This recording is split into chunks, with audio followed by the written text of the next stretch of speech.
So DJ Super Jam, when you go for a gig or when you go out to play a gig, how do you actually prepare for it according to what the gig is? Like say you're going to play for grown folks versus I heard one day that you played for even a preschool prom. So how do you prepare for those type of gigs? Well, first thing what I do is I make the people that are doing the party give me what they need. I say, so send me a list of songs that you want me to play. I'll make sure I play.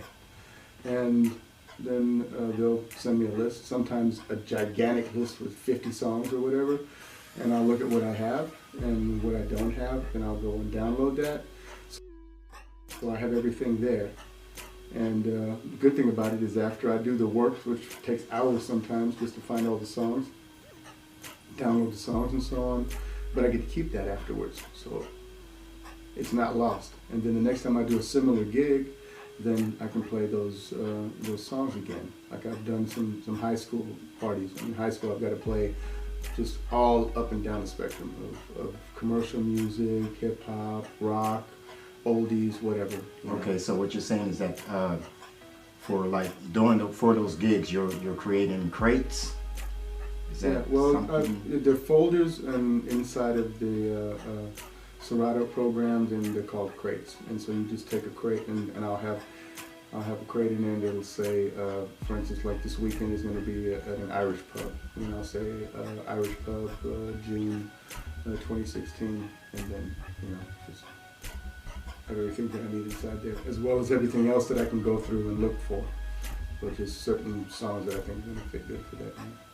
Okay, now when you're on a gig, how do you keep up your positive energy when you don't see, maybe if you don't see any people out on the floor?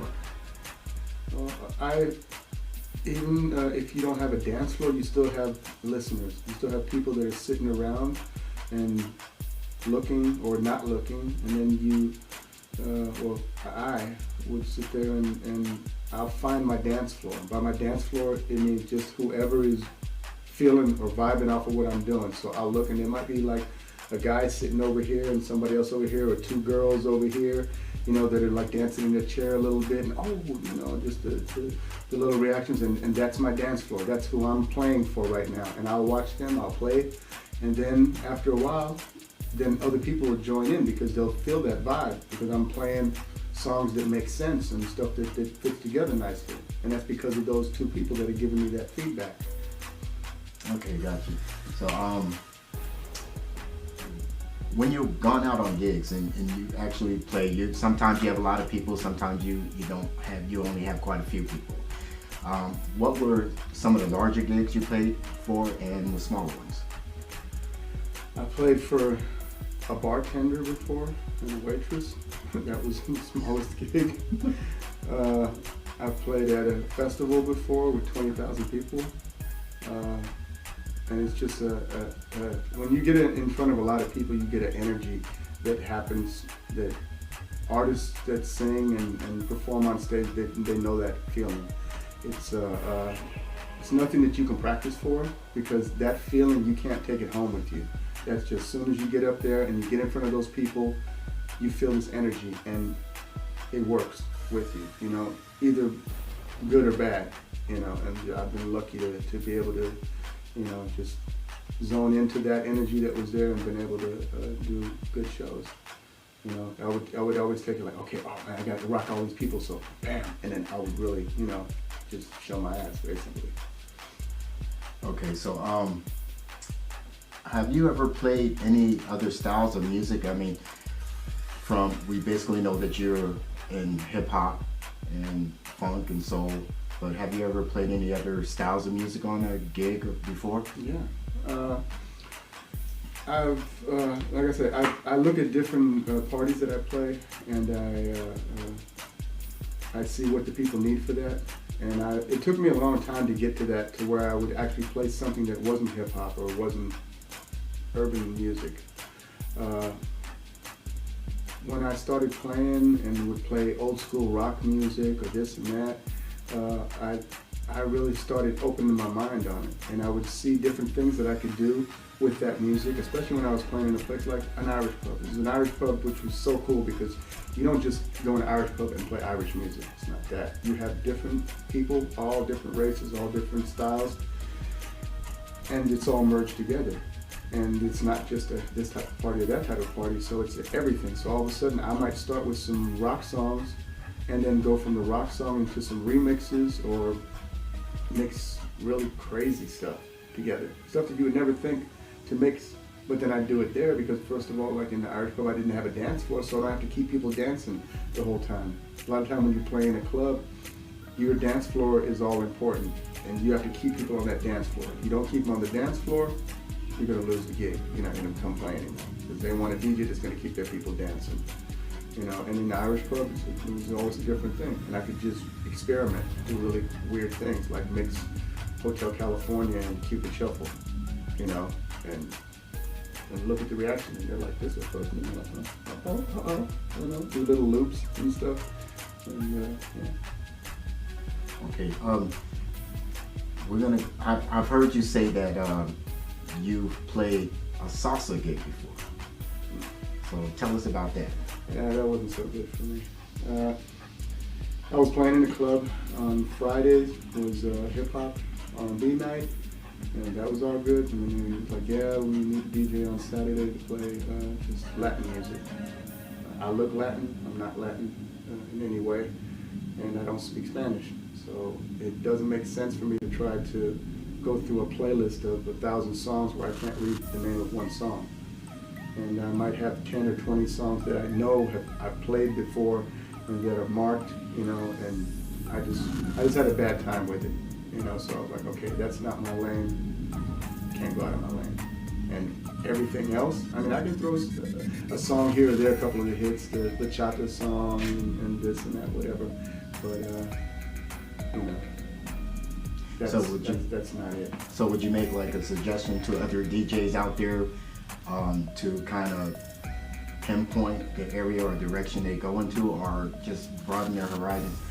Like, say, what I'm getting at is, okay, do a country and western gig over here, African beats gig over there, instead of going wide range, targeting maybe to become better DJs, or what? I mean, you got to see what you can do. I can play almost anything, but I had a problem with that because the words were in Spanish, and that's the only time that I had that where the music was in a language that I couldn't read. So for that reason, that was why that didn't work. I mean, I'll play Suavemente and all the conga or whatever, you know, all the Latin or Latin type beats, you know. If I'm playing in a place like, or at a wedding or something where they want to hear all different style hits, you know, but just for me, that was the only music, you know. I mean, okay, like I guess country and western, I also don't know very much about that, you know. So I also don't want to play a music where I'm not too crazy about the music itself. I don't play techno parties because I couldn't sit there and play techno music and play it with a love just to play for money. That I've never done that, and I don't think I could, because then I have to stop loving what I'm doing, and it's just a job now, you know, and it's far beyond that. Okay, I'm gonna throw a few names out at you, and you can respond any way that you feel, but they're probably gonna be people that may have influenced you one way or the other as far as you being a DJ. Okay. So y'all set? Give it a shot. All right, here we go. First name, James Brown. James Brown, the most sampled artist, I guess, with his drums, the drum loops from James Brown. I actually saw his band, Maceo Parker, Fred Wesley, Pee Wee Ellis in Frankfurt in the 90s. Went to the sound check. Fred Wesley was really cool. He was sitting there cleaning his trombone. And I was like, hey, what are you guys doing? All right, come by, you know, see what's up with the concert tonight. All right, yeah, you want to come by? Yeah, just put your name on the list. So I was like, oh wow, that was cool. That was easy, you know. So we came up there, and I was just thinking, you know, okay, I like some James Brown songs. Was more crazy about everything, but you know,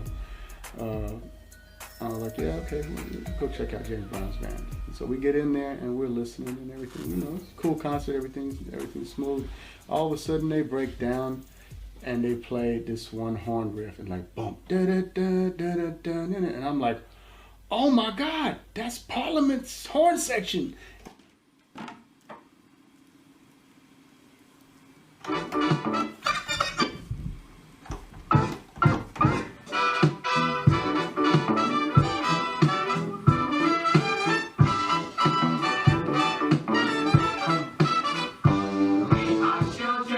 And it bugged me, and then I reflected back to seeing Fred Wesley and the Horny Horns written down on the Parliament records, and I was like, "Oh man, it's the same group.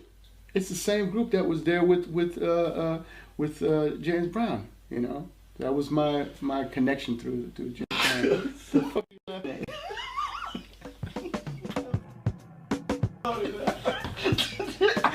I already know. The Horny Horns.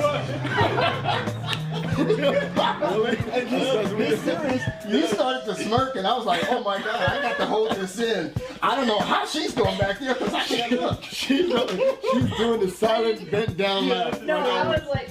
It triggered the same in her, man. I was like, didn't you just say that? Yeah. You said it with a straight Yeah, but that was face. Because I didn't think about anything else. Because you know it like that. Fred We're just- Wesley and the Horny Yes. Horns. No, because I just now realized, oh yeah, it was Fred Wesley and the Horny Horns.